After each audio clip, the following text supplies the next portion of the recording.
Well, good evening. Ethan back for another beer review, and I'm going to be reviewing from Scofflaw Brewing their Basement IPA with the demented looking goat on there, their trademark logo or label design. Well, I had the Hooligan from Scofflaw a couple months ago, and that was really good. That and this one are probably the most common you see around here. This one is 7.5% alcohol by volume, and on their website I'm seeing 55 IBUs. So, you know, getting up there, but not anything too crazy. On the can they say, "Shh, don't ask what is happening in the basement. Developed in our original underground brewery, this juicy and dank IPA is loaded with citra hops in every sip, but you have to leave your parents' basement to get it." Oh, okay. And I did read that this was the guy who started Scofflaw Brewing and the beer in, I think, 2015, 2016, kind of in there. It was in his mother-in-law's basement, so that's why they call it Basement IPA. Imagine that, right?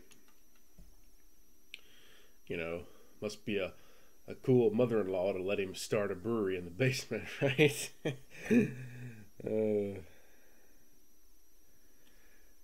Scofflaw is out of Atlanta. This particular can was born on January 13th, 2021, so really fresh. Just a little over a month and a half. It's been on the shelf, you know. This was given to me by Grace, so thank you, Grace. She got it at Trader Joe's in Athens. Trader Joe's always has good stuff. The Trader Joe's in Athens particularly is a really good big Trader Joe's. I got one by me as well.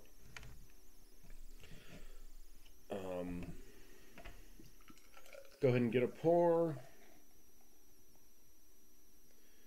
So you get a very large head, but in a glass this thin, you're going to get a big head, you know, no matter what you do. The appearance is hazy. There's some ascending bubbles. It's sort of a yellow, lemony color. Somewhat pineapple-y looking. Lemon. Not orange juice, not that dark. It's paler than the orange that you know, it's like a straw yellow. A little bit hazy. I see some stuff floating in it too. It's got some like sediment haziness.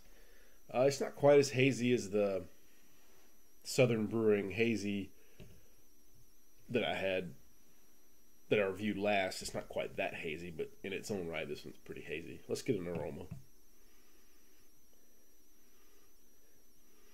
Okay, you get a hoppy aroma, sort of lemon.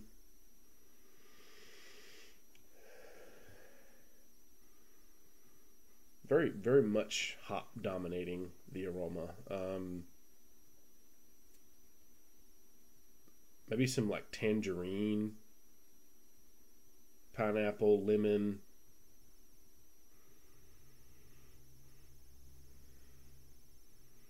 It seems like, well, I guess that makes sense. Right as you first pour it, there's a more aroma. Kind of fades after a while. This gets a 92 on Beer Advocate, an outstanding score. They really like it.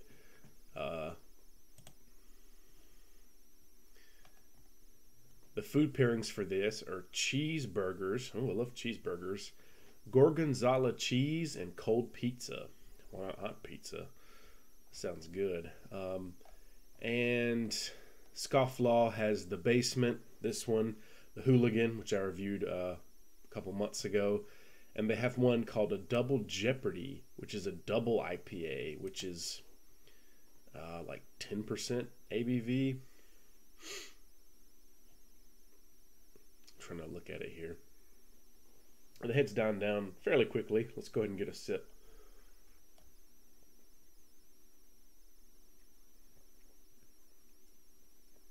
Yeah, the India Pale Ale Double Jeopardy from Scofflaw, 10 ABV, 65 IBUs.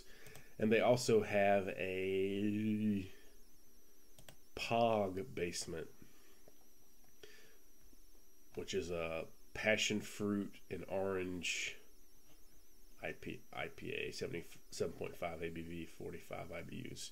Anyway, so getting sidetracked. Back to this one. All right.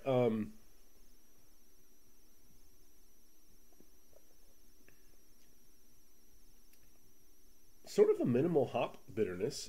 This one's not overwhelmingly hoppy. You get a sort of a tartness, a lemon hoppiness. It's more hop dominant than malt dominant. I wouldn't say that this one is as bitter as the Hooligan. And as a matter of fact, I believe the Hooligan, the IBUs were like 60 or 70 or something, but they were more than this. This one is a little more mellow and tame and like cranked down a notch, I would say. But in its own right, it's a great IPA. It tastes like an IPA should and would.